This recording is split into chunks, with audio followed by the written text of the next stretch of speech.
السلام علیکم ورحمۃ اللہ وبرکاتہ۔ حکیم جاوید اقبال ہربل اس چینل کی طرف سے آپ کی خدمت میں حاضر ہے۔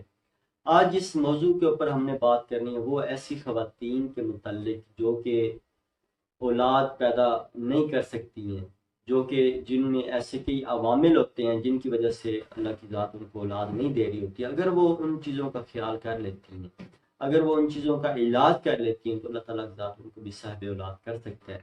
تو ویڈیو میں آگے جانے سے پہلے درود پاک نبی مہربان حضرت محمد مصطفیٰ صلی اللہ علیہ وسلم پہ میں بھی پڑھتا ہوں، آپ بھی پڑھیں۔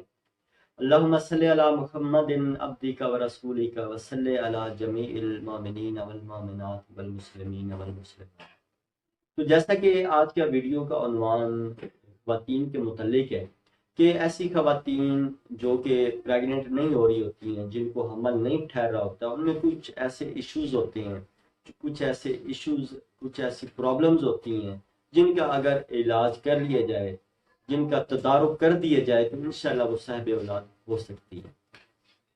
تو اس میں سب سے بنیادی بات جو ہے وہ یہ ہے کہ خواتین کو یہ چیز دیکھنی چاہیے کہ ان کے رحم کے اندر کوئی ورم سوزش تو نہیں ہے۔ سب سے بنیادی بات، اگر خواتین کے رحم کے اندر ورم اور سوزش ہے تو پھر بھی اولاد پیدا نہیں ہو سکتی۔ اس کے علاوہ اگر خواتین کے اندر لیکوریا جیسی مرض موجود ہے تو لیکوریا کی وجہ سے بھی جو ہے کیا ہوتا ہے کہ اولاد پیدا نہیں ہوتی۔ تو اس کے علاوہ جو سب سے بنیادی ایک بات ہے کہ مینسز کا باقاعدگی کے ساتھ آنا۔ اگر جن خواتین کو مینسز باقاعدگی سے نہیں آتا ہے یا بند ہو جاتا ہے یا رک رک کر آتا ہے تو ایسی خواتین بھی پریگننٹ نہیں ہو سکتی ہیں۔ اس کے علاوہ جو ایک سب سے بنیادی بات ایک اور جو ایشو سامنے آتا ہے وہ ہوتا ہے ایگز کے حوالے سے، کہ جو خواتین کے جو انڈے ہوتے ہیں وہ میچور نہیں ہو رہے ہوتے۔ جب انڈے میچور نہیں ہو رہے ہوتے تو لازمی بات ہے اس سے بھی وہ پریگننٹ نہیں ہو سکتی ہیں۔ تو اس کے علاوہ جو سب سے ایک اور جو بڑی بات ہے کہ جو خواتین موٹی ہو جاتی ہیں، جن کا وزن بڑھ جاتا ہے تو ان کے رحم کے اندر کیا ہوتا ہے، چربی پیدا ہو جاتی ہے۔ جب رحم کے اندر چربیلے مادے پیدا ہو جاتے ہیں، چربی پیدا ہو جاتی ہے تو اس سے کیا ہوتا ہے کہ اس سے بھی حمل نہیں ٹھہرتا ہے۔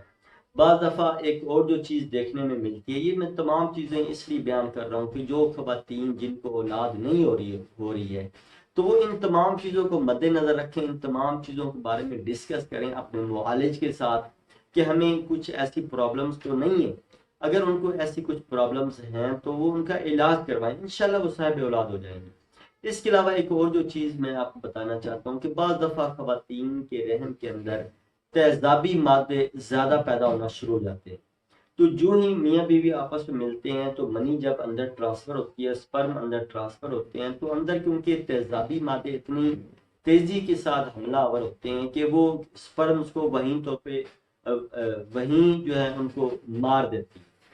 یعنی وہ الکلی مادے اندر موجود ہوتے ہیں، تیزابی مادے موجود ہوتے ہیں جو کہ سپرم کو کمزور کرتی ہیں، ان کو ڈیڈ کر دیتی ہیں، جس کی وجہ سے بھی ایسی خواتین پریگننٹ نہیں ہو رہی ہوتی۔ تو بنیادی ایسی چیزیں ہوتی ہیں جن کا علاج کرنا ضروری ہوتا ہے۔ بعض دفعہ کیا ہوتا ہے کہ خواتین کے اندر کوئی ایسا مرض موجود ہوتا ہے جیسے کہ آتشک ہے، جیسا کہ سوزاک ہے، یعنی یہ کچھ عوامل ایسے ہوتے ہیں، جو ایسے امراض ہوتے ہیں جن کی وجہ سے اندر ایسی رحم کے اندر ایسے مادے پیدا ہو جاتے ہیں، اس خواتین کے اندر ایسے مادے موجود ہوتے ہیں جن کی وجہ سے بھی کیا ہوتا ہے کہ رحم کے اندر وہ طاقت نہیں ہوتی، ان کے اندر ایسے مادے موجود ہوتے ہیں کہ جب جو سپرم جو میاں بیوی جب آپس میں ملتے ہیں تو کیا ہوتا ہے کہ وہ سپرم اندر کمزور ہو جاتے ہیں، اندر ڈیڈ ہونا شروع ہو جاتے ہیں۔ تو ان تمام چیزوں کو مد نظر رکھنا چاہیے کہ جو بھی خاتون جو کہ صاحب اولاد نہیں ہو رہی ہے تو ان تمام چیزوں سے آگاہ ہو، اپنے معالج سے ان معاملات میں ڈسکس کرے تو انشاءاللہ اللہ کے حکم سے وہ بھی صاحب اولاد ہو جائے۔ اللہ تعالیٰ ہم سب کو شفاء کلی عطا فرمائے۔ جتنے بھی بے اولاد جوڑے ہیں اللہ تعالیٰ ان کو صاحب اولاد کرے۔ اللہ تعالیٰ ہم سب کو شفاء کلی عطا فرمائے۔ السلام علیکم ورحمۃ اللہ وبرکاتہ۔